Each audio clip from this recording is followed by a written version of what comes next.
नमस्कार साथियों, मैं बाल मुकुंद धुरिया। जैसा आप जानते हैं कि इन दिनों इंडिया गठबंधन और एनडीए गठबंधन, इन दो दलों के बीच में, इन दो गठबंधनों के बीच में पूरे देश की पॉलिटिक्स डिवाइड हो गई है। लेकिन कुछ नेता हैं जो न इंडिया गठबंधन के हिस्सा है ना एनडीए के हिस्सा है।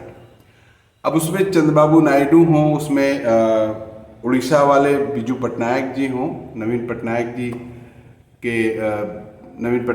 बिजू पटनायक जी के लड़के, या फिर उत्तर प्रदेश की मायावती जी हों।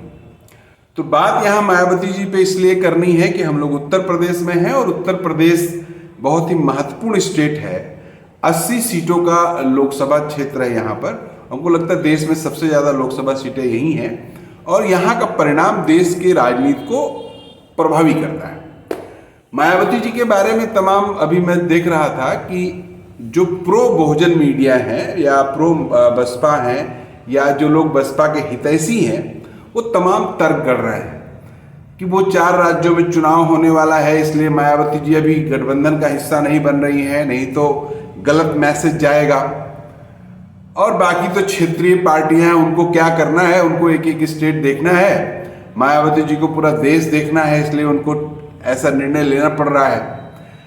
और सदिच्छा से लोग कह रहे हैं कि कांग्रेस भी तो उतनी ही गड़बड़ है जितनी भाजपा है। तो आज मायावती जी का स्टैंड सही है, क्योंकि भाजपा से उतनी दूरी बनाए रखना और कांग्रेस से भी दूरी बनाए रखना जरूरी है। तीसरी बात, खुद मायावती जी कह रही है, नाच न जाने आंगन टेढ़ा, और अगर अंगूर नहीं मिले तो अंगूर खट्टे हैं। तो अब मायावती जी को लोग इंडिया में शामिल करना चाह रहे हैं और इंडिया में मायावती जी नहीं शामिल हो रही हैं, तो लोग कह दे रहे हैं कि मायावती जी भाजपा की बी टीम है। इस तरह की बातें खुद बसपा प्रमुख कह चुकी हैं। लेकिन अगर गौर से आप सोचिए तो क्या इन दावों में, इन बातों में कुछ दम दिखता है? मायावती जी अगर इंडिया का हिस्सा बनती तो एक बात साफ हो जाता, तो भारतीय जनता पार्टी और गठबंधन की जो सरकार चल रही है, उस सरकार का जो हमला है भारतीय जनमानस के ऊपर, उसके खिलाफ मायावती जी खड़ी हैं। मायावती जी महंगाई के खिलाफ खड़ी हैं, मायावती जी सवर्ण वर्चस्व के खिलाफ खड़ी हैं, मायावती खड़ी हैं बेरोजगारों के पक्ष में, आम किसानों के, मजदूरों के पक्ष में। ये बात साबित होती। मायावती जी अगर एनडीए में चली जाए तो ये बात साबित होगी कि जो चल रहा है सब ठीक चल रहा है। अगर भाजपा संविधान भी बदलना चाह रही है तो क्या हुआ, बहुत पुराना हो गया है, बदल देना चाहिए। महंगाई है तो ये समय की मार है और समय के साथ चलता है, लोग फिर भी तो जी खा रहे ही हैं। और नौकरी वोकरी सबको देना संभव नहीं है, और इसलिए जो लोग फुल्की बेचेंगे वो भी जान लीजिए रोजगार कर रहे हैं। बढ़ई का लड़का बढ़ई बन जाए, धोबी का लड़का धोबी बन जाए और फिर वो इलिट क्लास की सेवा करे, ये भी तो रोजगार ही है। समाज तो ऐसे ही चला आ रहा है, ऐसे ही चलेगा। इन सब बातों के पक्ष में मायावती जी खड़ी हैं। और अगर सामंती तत्व हमला कर रहे हैं तो पहले से तो चीजें बदली हैं। पहले कत्ल कर देते थे, अब तो खाली तबड़िया रहे हैं। पहले बल्क में मारते थे, अब कहीं कहीं मार रहे हैं। या पहले जितना उत्पीड़न करते थे अब उतना नहीं कर रहे हैं। और ये इसलिए हो रहा है क्योंकि मायावती जी की 4 बार सरकार उत्तर प्रदेश में रही है और धीरे धीरे ऐसे सब ठीक कर लेंगे। या तो ये बात साबित हो जाए, लेकिन यहां ये बात है नहीं। यहां अपनी, हमको कहने में गुरेज नहीं है कि मायावती जी अपनी पॉलिटिक्स को समेट रही है, अपने पॉलिटिक्स को संकीर्ण दायरे में ले जा रही है। क्योंकि देश और देश का नौजवान आज बृहद दायरे में चीजों को मांग कर रहा है। आज स्वावलंबन की बात हो रही है, सेल्फ रिस्पेक्ट की भावना पहले किसी भी दौर से ज्यादा बढ़ी है। लोग गांव में वही काम नहीं करते हैं, प्रदेश में जाके करते हैं, क्योंकि गांव में उनको चीनने वाले लोग हैं। दिल्ली, बंबई, कलकत्ता में चीनने वाले लोग नहीं हैं। रिस्पेक्ट का भाव बढ़ा है, दलाल बढ़े हैं, कॉपरेट करके भाईचारा बना के कहने वाले मिडिलमैन बढ़े हैं। लेकिन आम जनता में क्रांतिकारी चेतना बढ़ी है। वो अपना मेहनत करेगी, अपना खाएगी, कमाएगी, लेकिन आपसे दबेगी नहीं। आप आज समाज में किसी को रेटे नहीं बोल सकते हैं। आज बड़ा वो हिस्सा जो दलितों को मारता पीटता था, गाली बकता था, वो इससे परेशान है कि कैसे दलित एक्ट के मुकदमे दर्ज हो जा रहे हैं।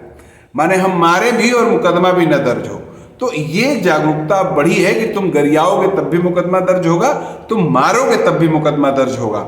अगर हमारे साथ गलत हो रहा है या तुमको लग रहा है कि हम गलत कर रहे हैं, तो इसके लिए न्याय, कचहरी और अदालत है। तुम खुद फैसला करने वाले कौन होते हो। ये ट्रेंड बढ़ रहा है। सम्मान की जिंदगी जीना लोग चाह रहे हैं और पहले किसी भी दौर से ये चाहत ज्यादा बढ़ी है। तो इसलिए मायावती जी को फिर से इस पे सोचना चाहिए कि वो अपना स्टैंड साफ करें कि वो किस तरफ है। दलित नौजवान बड़ी उपापों में है। दलित नौजवान, अति पिछड़ा नौजवान, समाज में हाशिए पे रहने वाला नौजवान, जो बड़ी आशा भरी निगाहों से बहुजन समाज की पॉलिटिक्स को देख रहा था, वो हताश और निराश है। क्योंकि बीच वाला दौर तो रुपया लो, टिकट दो और बाहरी लोगों को लड़ाओ, संगठन एक मशीन की तरह उनके साथ लग के उनको जिताए। वो जीते तो रहेंगे, हारे तो भागेंगे, और जीत के भी भाग जाएंगे तो कोई क्या कर पाएगा। ये पूरी परिपाटी रही है। वो दौर मान लीजिए थोड़ा बदला है क्योंकि मार्केट भाव कम हुआ है।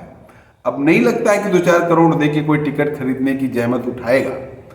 लेकिन ये तो एक बात है, पैसा सभी पार्टियां लेती हैं। बसपा के ऊपर मेरा विशेष आरोप नहीं है।